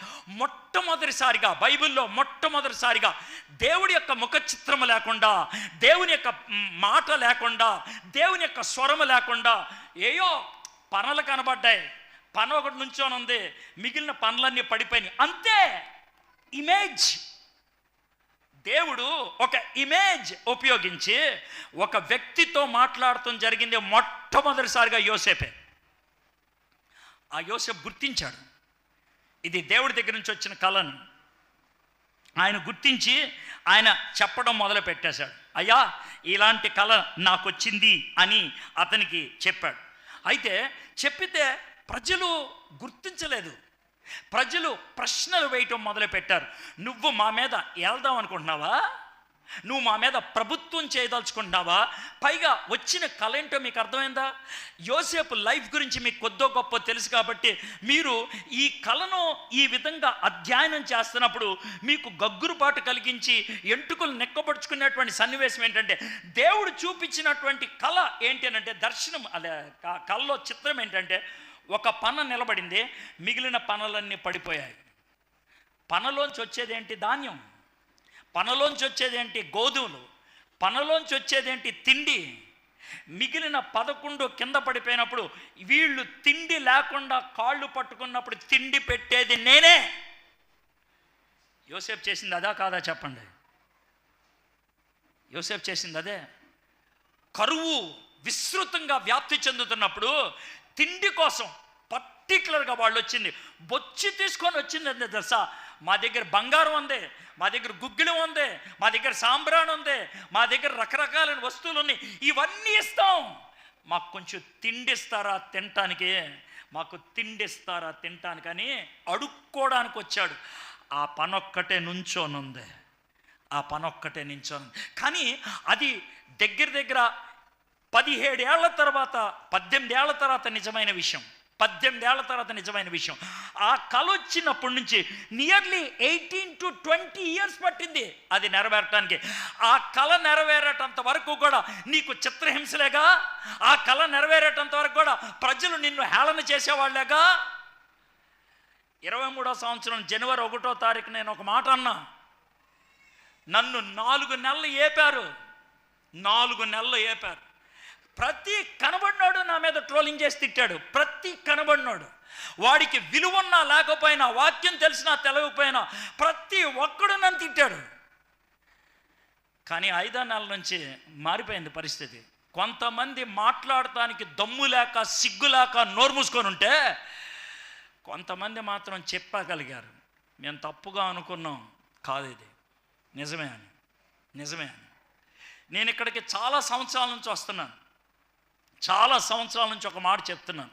నేనేదో ప్రవక్తనని చెప్పట్లే, ప్లీజ్. నేను ఒక పొలిటికల్ అబ్జర్వర్ని అంతే. I'm not a prophet. దేవుడు నాకు ప్రవచన వరం ఇవ్వలా. ప్రవచన వరం ఉన్నవాళ్ళు ఉన్నారు అంటే ఉన్నారు, నేను కాదు. ఐఎమ్ నాట్ దాట్, నేను కాదు. ప్రవచన వరం ఉన్నవాళ్ళు మీరు నమ్ముతారా? Yes, I will believe. దేవుని వాక్యానుసారంగా వాళ్ళు మాట్లాడుతున్నప్పుడు ఐ విల్ టేక్ ఇట్, నేను నమ్ముతాను. I'm not against the gift of prophecy. ప్రవచన వరానికి వ్యతిరేకని కాదు నేను. కానీ నేను చాలా స్పష్టంగా చెప్పిందంటే, I have a feeling, I have a sense. దేవుడు నాకెందుకో ఈ విధమైనటువంటి తృష్ణ ఇస్తున్నాడు. భారతదేశం క్రైస్తవుల్ని హింసించే వాళ్ళలో నెంబర్ 1 దేశం అవుతుందని. నా సొంత మిత్రులు అన్నారు. 19వ స్థానం నుంచి 10వ స్థానం రావడానికి 12 ఏళ్ళు పట్టింది. 19వ స్థానం నుంచి 10వ స్థానం రావడానికి 19 ఏళ్ళు పట్టింది. అర్థమైందా? 1వ స్థానానికి వస్తుందేమో, ఇంకో 20 ఏళ్ళు పట్టుద్దేమో, ఇంకో 25 ఏళ్ళు పట్టుద్దేమో అని అన్నారు. అంత దూరం వెళ్తుందని నేను అనుకోవట్లేదు. 2025 చాలా డిసైడింగ్ మూమెంట్. నాకు ఎందుకు అనిపిస్తుంది 2025 చాలా డిసైడింగ్ మూమెంట్. మీకు తెలుసో లేదో, జనవరి 1st వీక్లో వచ్చినటువంటి చాలా విశ్లేషణలు దేని గురించో తెలుసా? ప్రపంచంలో ఉన్నట్లుండి అందరూ గమనించింది ఏంటంటే, క్రైస్తవుల్ని అతి ఎక్కువ హింసించే దేశం నెంబర్ 1 భారతదేశం. ఏబిఎన్ వాడు అరగంట సేపు దాని మీద విశ్లేషణ చేశాడు. నెంబర్ 1 భారతదేశం. భారతదేశంలో ప్రతి గంట, రోజుకి 24 గంటలు ఉంటాయి, వారానికి 7 రోజులు ఉంటాయి, నెలకు 30-31 రోజులు ఉంటాయి, సంవత్సరానికి 365 రోజులు ఉంటాయి. ప్రతి గంట భారతదేశంలో 4 క్రైస్తవుల్ని చంపుతున్నారు. చావట్లేదు, వాళ్ళు చంపుతున్నారు. అది విశ్లేషణ, అది అనాలిసిస్. ప్రతి పావు గంటకి ఒక వ్యక్తి చేస్తున్నాడు, క్రిస్టియన్ అని చెప్పుకొని చేస్తున్నాడు. దేవుడు ఒక ఆలోచన ఇచ్చినప్పుడు అది నెరవేరక మునుపు ఇబ్బందులు చాలా ఉంటాయి. దాన్ని తట్టుకోగలిగే దమ్ముండాల. వాక్యాన్ని చెప్పినప్పుడు వాక్యాన్ని నమ్మిన వ్యక్తి ఆ వాక్యం ఇక్కడ చెప్పినట్లు దేవుడు చెప్పిన ఏ మాటను నిరర్ధకము కానేరదు అని నువ్వు నమ్మితే స్టాండర్డ్ స్ట్రాంగ్, నిలబడి ఉండు. యోసేపు వాళ్ళ అన్నలు ఎగతాళి చేస్తూ ఉంటే, వాళ్ళ అన్నలు తిడతా ఉంటే సైలెంట్గా ఉన్నాడు ఆయన. ఇప్పుడు దాకా మనం యోసేపు గురించి ఏం నేర్చుకున్నాం? నెంబర్ 1, యథార్థవంతుడే, నిజమే చెప్పాడు, కానీ తన సహోదరులు ఇష్టపడలేదు, వాళ్ళ గురించి చెడు చెప్తున్నాడని. రెండోది, ఆయన ప్రియతమ కుమారుడే, తండ్రి తనకి విచిత్రమైనటువంటి వస్త్రాన్ని ఇచ్చానని సహోదరులు తనని నెగిటివ్గా చూస్తూ ఉన్నారు. మూడోది, దేవుడు తనకిచ్చిన కళ, ఆ కళను వివరిస్తే, కళను ఏంటో చెప్తే వాళ్ళ అన్నలు అతన్ని హేట్ చేశారు, అతన్ని వ్యతిరేకిస్తారు. ఇక 4వది చూద్దాం, 9వ వచనం. అతడు ఇంకొక కల కని తన సహోదరులకు తెలియజేసి, ఇదిగో నేను మరి ఒక కల కంటిని, అందులో సూర్యచంద్రులను 11 నక్షత్రములను నాకు సాష్టాంగ పడినని చెప్పాను. అతడు తన తండ్రితోనూ తన సహోదరులతోనూ అది తెలియజెప్పినప్పుడు అతని తండ్రి అతనితో, నీవు కనిన ఈ కల ఏమిటి? నేను నీ తల్లియు నీ సహోదరులను నిశ్చయముగా వచ్చి నీకు సాష్టాంగ పడుదమా అని అతనిని గద్దించెను. అతని సహోదరులు అతని యందు అసూయ పడిరి. అయితే అతని తండ్రి ఆ మాటను జ్ఞాపకము చేసుకొనను. ఇక్కడ మనకి కొన్ని అనుమానాలు ఉండొచ్చు. ఈ అనుమానాల్ని పండితులు వేరువేరుగా వివరించడానికి ప్రయత్నం చేశారు. అనుమానం నెంబర్ 1 ఏంటంటే, అప్పటికి రేచల్ చచ్చిపోయింది, ఈ కల వచ్చే టైంకి చచ్చిపోయింది ఆవిడ. మరి నీ తల్లి సాష్టాంగ పడాలా అని అన్నప్పుడు ఆయన ఉద్దేశం ఏంటి అనేది అంటది ఉంది. అయితే ఈయన ఏమన్నాడంటే, కలకి భావానికి ఆ విధంగా చెప్పుకుంటూ వెళ్ళిపోయారు అనేది ఒక జవాబు. ఇంకో జవాబు ఏంటనంటే, ఈ రేచల్ వచ్చేటప్పుడు తనతో పాటు ఒక అమ్మాయిని తీసుకొచ్చింది, బిల్హా. ఆమె ఇప్పుడు ఈయనకి తల్లిగా మారింది, అందుకనే ఆ తల్లి అనే పదం ఉపయోగించారు అని మరి కొంతమంది వాదిస్తూ ఉంటారు. ఏది ఏమైనప్పుడు కూడా దాన్ని పెద్దగా ఆలోచించద్దు, కానీ ఈ విషయాన్ని ఆలోచించండి. ఏం ఆలోచిస్తున్నాడంటే, మేమందరం కూడా నీ కాళ్ళు పట్టుకోవాలా, మేమందరం కూడా మీ కాళ్ళు పట్టుకోవాలా. ఏం మాటలవే? ఎలాగా అడుగుతున్నావు? అన్నలకి కోపం వచ్చింది దానికోసమే, తండ్రికి కోపం వచ్చింది కూడా దానికోసమే. ఈ 4 మనకి చాలా స్పష్టంగా కనబడుతుంది. ఏంటంటే, జోసెఫ్ని ప్రతి ఒక్కళ్ళు కూడా హేట్ చేసిన వాళ్ళే. Everybody hated him. యేసు ప్రభు వారు కొత్త నిబంధనలోకి వచ్చేప్పుడు దీని నుంచి నేను నేర్చుకునేటువంటి పాఠం, మీలో ఎవరైనా నన్ను వెంబడించకోరినట్లయితే మిమ్మల్ని మీరు కాదు అనుకొని, మిమ్మల్ని మీరు ఉపేక్షించుకొని మీ సిలువను ఎత్తుకొని నన్ను వెంబడించండి అని అన్నాడు. ఇది బోధ. యేసు ప్రభు వారు చేసింది బోధ. యోసేపు జీవితంలో ఉన్నది కథనం. అక్కడ జరిగిందే ఇక్కడ ఒక బోధ అయ్యింది. ఒకవేళ బోధ నీకు అర్థం కావట్లేదా, లైఫ్ చూసి అర్థం చేసుకో. బోధ నీకు అర్థం కావట్లేదా, లైఫ్ చూసి అర్థం చేసుకో. మీలో చాలామంది యేసు ప్రభుని అనుకరించడానికి, లేకపోతే యేసు ప్రభుకి లోబడటానికి, యేసు ప్రభు యొక్క శిష్యులుగా మారటానికి నెంబర్ 1 సమస్య ఏంటి తెలుసా? మీ చుట్టూ ఉన్నవాళ్ళే, మీ చుట్టూ ఉన్నవాళ్ళే, మీ చుట్టూ ఉన్నవాళ్ళే మీకు ఇబ్బంది కలిగిస్తారు. నేను ఒకసారి ఒక మీటింగ్లో ఆల్టర్ కాల్ ఇచ్చాను. ఆల్టర్ కాల్ ఇస్తే ఇలాగే ఎదురుగా ఒక పాప కూర్చుంది. ఆ పాప చాలా ఇంటెన్స్గా వాక్యం వింటా ఉన్నది. ఆల్టర్ కాల్ ఇచ్చాను, అమ్మాయి ఏడుస్తుంది కూడా వాక్యం చెప్తున్నప్పుడు. ఎందుకు ఏడుస్తుందో కూడా నాకు తెలియదు. సో నేను ఆల్టర్ కాల్ ఇచ్చినప్పుడు న్యాచురల్గా నాకున్నటువంటి కోరిక, తర్వాత అబ్జర్వ్ చేసింది, గమనించిన దాన్ని బట్టి నాకున్నటువంటి ఫీలింగ్ ఏంటంటే, ఈ అమ్మాయి లేచి నుంచి ఉండదని. లేవలా ఆమె చేతులు ఇలా నడుపుకుంటా ఉంది, కూర్చొని ఉంది, అటు ఇటు కదిలిపోతూ ఉంది. నేను ఆల్టర్ కాల్ ఇచ్చాను, టైం అయిపోతుంది, ప్రార్థన చేశాను, ముందుకు రమ్మన్నాను, వచ్చేసారు చాలామంది ముందుకి, ప్రార్థన చేశాను, వెళ్ళిపోయాను. ఆ పాప అక్కడే కూర్చొని ఏడుస్తూ ఉంది. నాకెందుకో వెళ్ళిపోతున్నప్పుడు జస్ట్ అనిపించింది, ఆ పాప భుజం మీద ఇలా చేయి తట్టాను, గట్టిగా ఏడుస్తుంది. ఏం పాప ఎందుకు ఏడుస్తున్నావు, నా నంబర్ తీసుకో, కాల్ చేయి అని అన్నా. కాల్ చేసింది ఆ రోజు రాత్రి. నేను ఆ రోజు రాత్రి ట్రైన్లో ప్రయాణం చేస్తున్నాను. ఏంటి పాప ఎందుకు ఏడుస్తున్నావు అంటానంటే, అంకుల్ నాకు లెగవాలని ఉంది,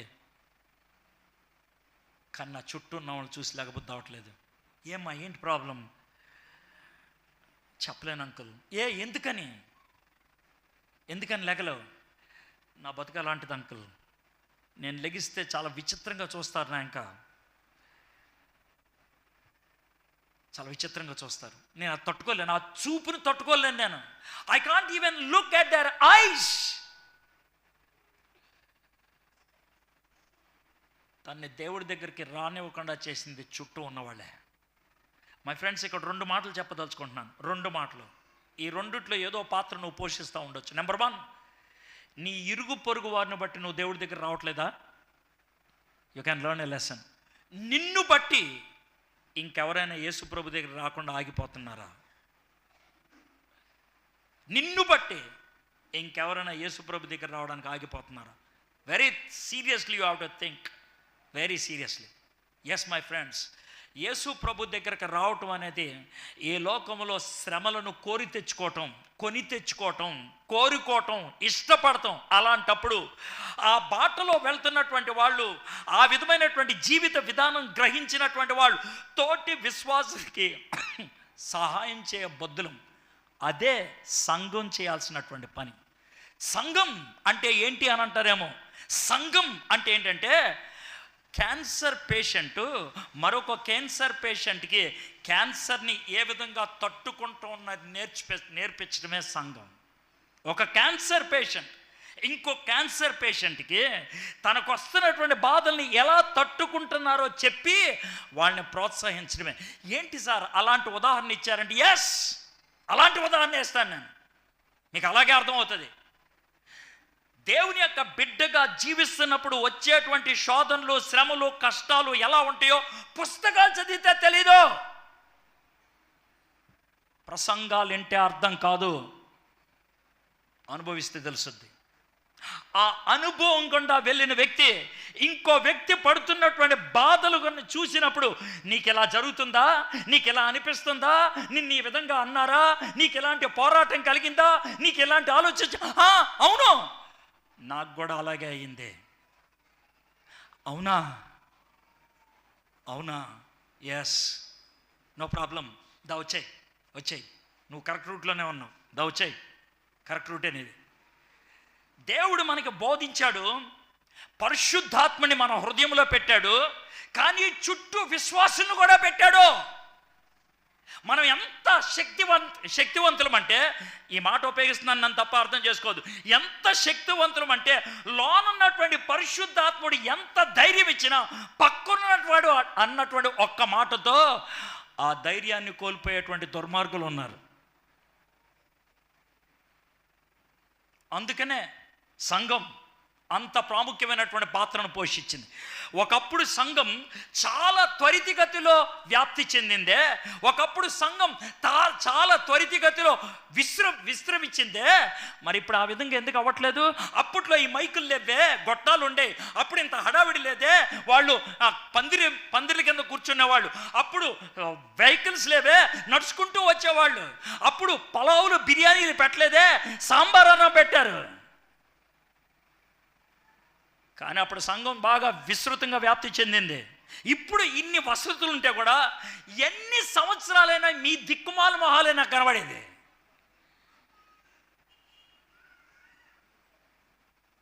నేను తిడతా, తిట్టడానికి నా హక్కు ఉంది. ఎందుకో తెలుసా? ప్రతిసారి మీ దగ్గరకు వచ్చి అరుస్తున్నాను నేను, ప్రతిసారి నా గుండె చింపుకొని మీతో మాట్లాడుతున్నాను నేను. ఫలం కోరడం తప్ప, అది కనబడినప్పుడు బాధను వ్యక్తం చేయడం తప్ప, ఎందుకు ఎదగట్లేదు? హిడెన్ కష్టాల గురించి భయపడి పక్కకి వెళ్ళిపోతున్నామేమో అనే విషయాన్ని గుర్తుపెట్టుకో. తిమోతి కెల్లర్ అనేటువంటి ఆయన ఒక మాట చెప్పాడు, అది నాకు బాగా అనిపించింది. The Bible purpose is not so much to show how to live good lifes. Bible యొక్క ప్రాముఖ్యమైనటువంటి ఉద్దేశం మంచి జీవితం ఎలా జీవించాలి అని కాదనంట. The Bible purpose is to show you how grace, that is God's grace, breaks in to your life against your situation. Bible యొక్క ముఖ్య ఉద్దేశం ఏంటంటే నీ పరిస్థితులకు అతీతంగా, నీ పరిస్థితులకి వేరుగా దేవుని యొక్క కృప నీ జీవితంలోకి ఏ విధంగా చొచ్చుకు రాగలదో వివరించేదే బైబిల్. మంచిగా ఏ విధంగా చెప్పాలో అనేది మతం. నీ జీవితం మంచిగా లేదా, దేవుని కృపను ఆశ్రయించు. నా జీవితంలో కృప వస్తుందా? వస్తుందే. నా లెవెల్, నా స్థాయికి వస్తుందా? వస్తుందే. నీ స్థితిగతుల్లోకి వస్తుందా? వస్తుంది. ఆ విధంగా వివరించగలిగేది బైబిల్. మొదటి దానికే చాలా ఎక్కువ టైం అయిపోయింది, తర్వాత రెండు చాలా క్విక్గా చెప్పేస్తాను. మొదటిది ద హిడెన్ ప్రాబ్లమ్స్, దాగి ఉన్నటువంటి కష్టాలు. రెండోది ద హిడెన్ గాడ్స్ పర్పసెస్, దేవుని యొక్క కాపుదలలు, ఉద్దేశాలు. దేవుడు కష్టాల మధ్యన మనతో పనిచేసేటువంటి విధానం చాలా ప్రస్ఫుటంగా ఉంటుంది. కష్టాలు లేనప్పుడు దేవుణ్ణి అనుభవించే కంటే కష్టాల మధ్యన దేవుణ్ణి అనుభవించడం చాలా గొప్పగా అనిపిస్తూ ఉంటుంది. ఏ విధంగా అని అంటే కనుక, యోసేపుని వాళ్ళ అన్నోళ్ళు దాంట్లో పడేశారు, బట్టలు ఒలిచి, చాలా స్పష్టంగా ఉపయోగించిన పదం ఏంటంటే ఒలిచి, బట్టలన్నీ ఒలిచేశారా అని అంటారే. ఆయనకున్నటువంటి ఆ వస్త్రాన్ని ఒలిచి, బహుశా ఆయన్ని ఆ గుంటలో పడేసినప్పుడు ఒంటి మీద బట్టలు లేవేమో, నాకు తెలియదు, ఏమో ఆడ పడేశారు. తమ్ముడు తీసుకొచ్చినటువంటి టిఫిన్ క్యారియర్ ఓపెన్ చేసి తింటా ఉంటే బహుశా వాళ్ళు అరుచుకుంటున్నారు, రే నాకు కొంచెం పచ్చడిరా, రే కొంచెం అప్పుడేవరా, రే వడియాలు బాగున్నాయి ఒకటి పెట్టి ఇక్కడ, రే అమ్మ ఉప్పు చేప చేసిందిరా చాలా బాగుంది అని అంటా ఉంటే, ఆ టిఫిన్ తీసుకొచ్చినటువంటి తమ్ముడు గుంటలో పడి ఏడుస్తుంటే, అన్నయ్య అన్నయ్య అన్నయ్య, ఈ అధ్యాయంలో 21 సార్లు సహోదరుడు అనే మాట కనబడుతుంది, 21 టైమ్స్. ఎక్కడైతే సహవాసం ఉండాలో అది లేదు, ఎవరైతే నిన్ను ఆదుకోవాలో వాళ్ళు లేరు, ఎవరైతే నిన్ను హత్తుకోవాలో వాళ్ళు లేరు. సొంత అన్నలు గుంటలో పడేసి నువ్వు తీసుకొచ్చినటువంటి ఆహారాన్ని తింటా ఉంటే ఎంత భయంకరంగా ఉంటుందో ఆలోచించండి, ఎంత భయంకరంగా ఉంటుందో ఆలోచించండి. అయితే దేవుడు ఎందుకు దాన్ని అనుమతించాడు? దేవుడు ఎందుకు అనుమతించాడు? దీంట్లోంచే నేను రెండో పాయింట్ తీసుకురాదలుచుకున్నాను. ఏంటి తెలుసా? ఎస్, నీకు అర్థం కాని పరిస్థితులు నెలకొన్నాయి, నీకు అర్థం కాని స్థితిగతులు ఉన్నాయి, కానీ దేవుడు మౌనంగా లేడు. God is not silent.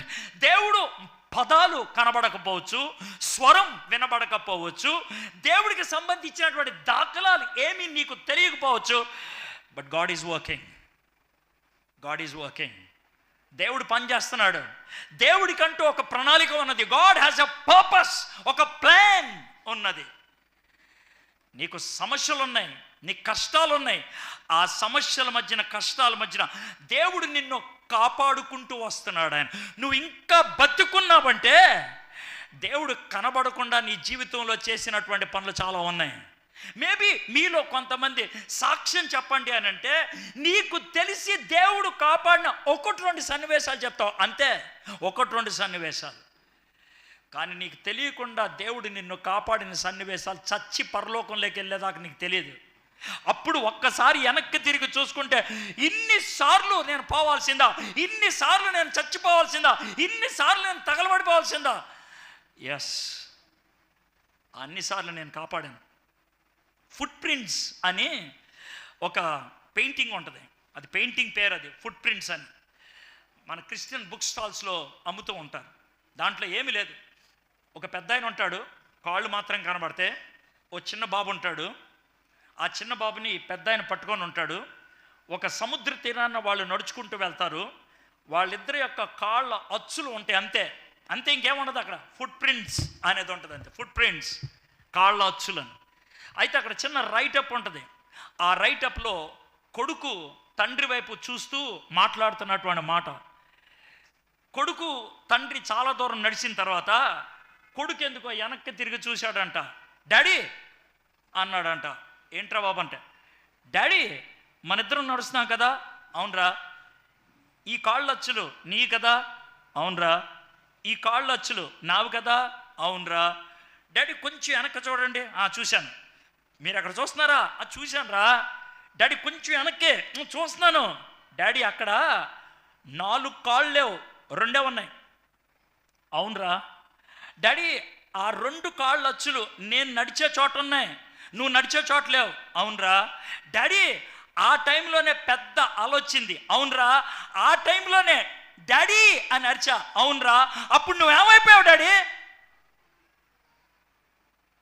అప్పుడు నువ్వేమైపోయావు డాడీ? నీ కాళ్ళు అచ్చలు కనబడట్లా. బాబు కొంచెం జాగ్రత్త చూడరా. ఏంటి చూసేదే? జాగ్రత్త చూడరా. ఆ కాళ్ళు అచ్చలు నీకావు, నాయి. మరి నాయమని నువ్వు అరుస్తున్నావని నేను నిన్ను ఎత్తుకున్నాను.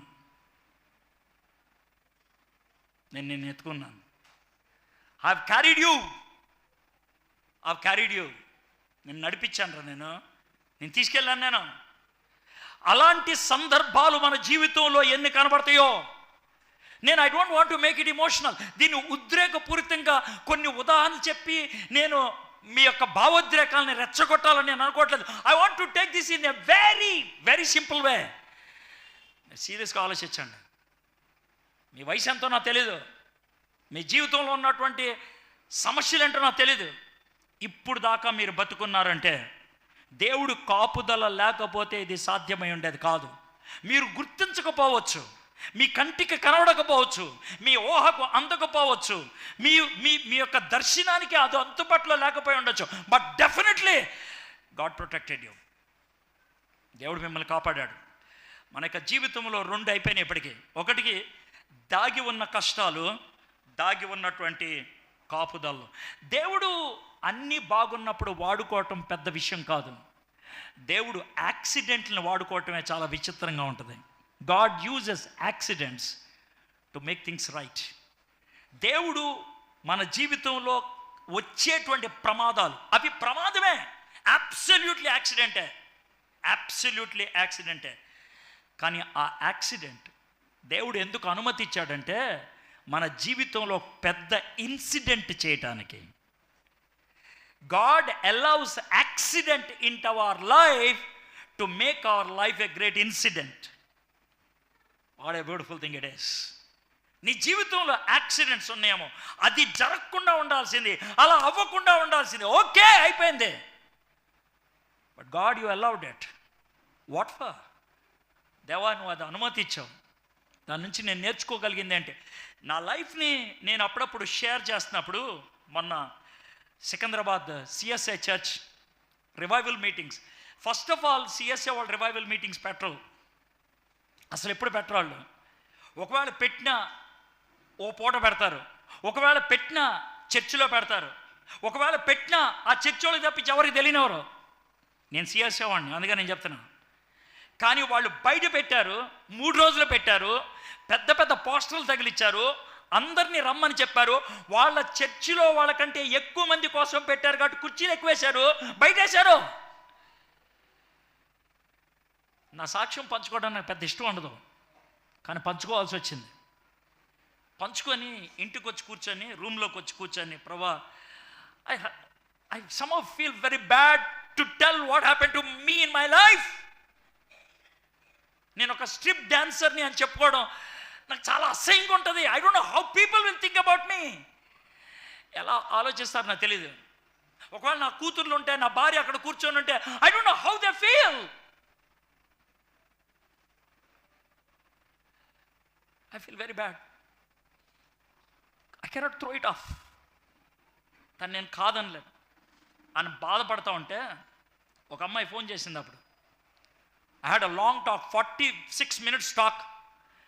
46 నిమిషాల తర్వాత ఆమెకున్నటువంటి సమస్య, ఆమె ఎదుర్కొనేటువంటి ఆ పరిస్థితి ఆమెను ఇది కదా నీ ప్రాబ్లం అని చెప్పాను. ఒక 25 minutes తర్వాత ఆమె ఏడవటం మొదలుపెట్టింది. 46 minutes తర్వాత ప్రార్థన చేసింది.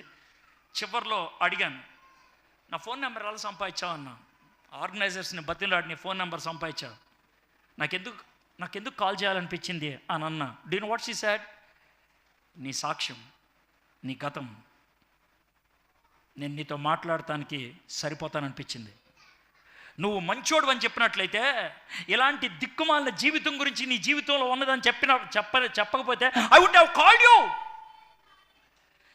చాలామంది పాస్టర్లు తెలుసు, వాళ్ళు ఎవరితో చెప్పడానికి ఇష్టపడలేదంటే నేను వాళ్ళతో చెప్తే ఏమనుకుంటారో అనుకున్నాను. కానీ నీ జీవితం అక్కడి నుంచి వచ్చింది కదా, అందుకు చెప్తున్నాను. నేను I'm a drug addict. Hudson tailor అమెరికాలో బాన్స్లే అనేటువంటి ఊర్లో ఒక చర్చ్ నుంచి వచ్చాడు. ఆ చర్చ్ వాళ్ళు నన్ను పిలిచారు మొన్న ఇంగ్లాండ్ దేశంలో. చిన్న చర్చ్, అది చాలా చిన్న చర్చ్. అయితే ఒకరోజు పాస్టర్ గారు ఏమన్నారంటే, ఎడ్వర్డ్, రేపు మార్నింగ్ ఒక ప్రత్యేకమైన మీటింగ్ పెడతాం, లంచ్తో క్లోజ్ చేస్తాం. ఆ మీటింగ్కి ఒక 40-45 మంది వస్తారు. ఆ మీటింగ్లో నువ్వు కొద్దిసేపు మాట్లాడాలి. ఎంతసేపు నాకు తెలీదు, కానీ నువ్వు మాట్లాడాలి అని అన్నారు. సరే అంటే అని అన్నా. ఏంటి అని అంటే, ఈ 40-50 మంది ఎవరు అంటే, బాన్స్లే ఊర్లో రోడ్ల మీద వీధుల్లో డ్రగ్స్కి అలవాటు పడి ఉండేటువంటి పిల్లలు. వాళ్ళని తీసుకొస్తాం. డ్రగ్ వేసుకొని ఉంటారు రోజంతా, వాళ్ళని తీసుకొస్తాం. వాళ్ళు వస్తారంట ప్రతి వారం ఒకసారి, ఎందుకంటే వీళ్ళు ఫుడ్ పెట్టి పంపిస్తారు కాబట్టి, ట్యాబ్లెట్లు ఇచ్చి పంపిస్తారు కాబట్టి. వచ్చారు ఆ రోజు, కానీ ఆ రోజు డ్రగ్ తీసుకోకుండా వచ్చారు. వాళ్ళు ఎప్పుడు వచ్చినా అలాగే వస్తారంట. వాళ్ళు ఇంట్రడక్షన్ చేసుకుంటా ఉంటే భలే ఉంది. My name is James, I'm a cocaine addict. I'm Ruth, I'm a LSD addict. ఇలా ప్రతి ఒక్కళ్ళు వాళ్ళ పేరు ప్రతిదీ క్రైస్తవ పేరే. ఆ పేరు తర్వాత నేను ఈ మాదక ద్రవ్యానికి బానిస, ఇలా వరుసగా 46 మంది చెప్పారు. లాస్ట్గా నాకు మైక్ వచ్చింది. నేను మైక్ తీసుకొని అప్పుడు అన్నాను, I'm Edward, I'm a brown sugar X addict. నా ఇంట్రడక్షన్ అది. వాళ్ళ కళ్ళు చూశాను నేను. వాళ్ళు అందరూ ఇలా కూర్చున్న వాళ్ళు ఇలా ఎత్తి ఇలా చూశారు.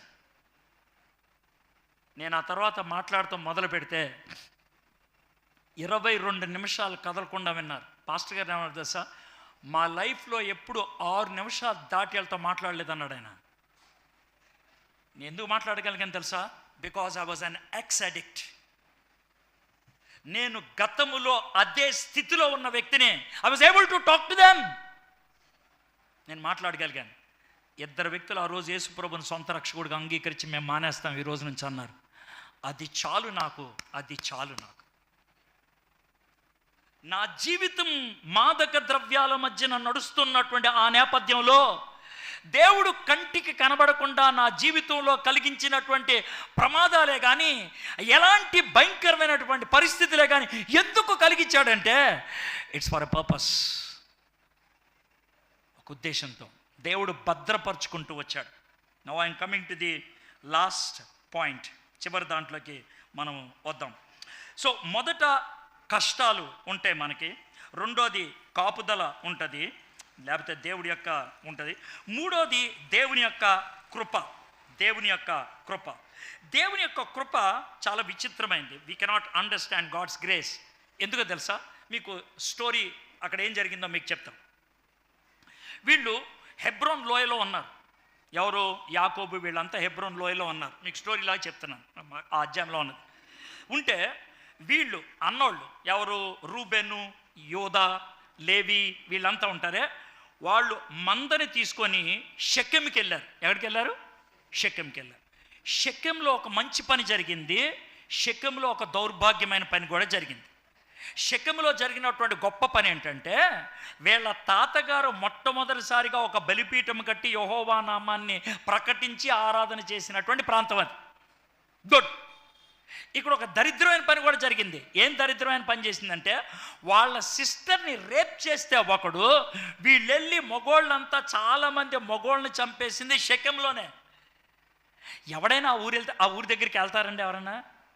ఎందుకు వెళ్ళారో తెలియదు, ఎవరో అన్నలు. అయితే వాళ్ళు అక్కడికి వెళ్తారని యాకోబుకి తెలుసు. మీ అన్నలు షెకెం దగ్గరికి వెళ్ళారా, వాళ్ళ యొక్క బాగోగులు తెలుసుకొని రా అని అన్నారు. వీళ్ళున్నటువంటి హెబ్రోను ప్రాంతం నుంచి షెకెం దగ్గరికి 48 నుంచి 52 కిలోమీటర్లు, అంటే సుమారు ఒక 4 రోజులు పట్టుని ఉంటుంది ప్రయాణం అక్కడికి వెళ్ళటానికి. అక్కడికి వెళ్ళారు, 4 రోజులు పట్టింది. అయితే అక్కడికి వెళ్ళి ఎత్తుతున్నాడు మనోడు, ఎవరు?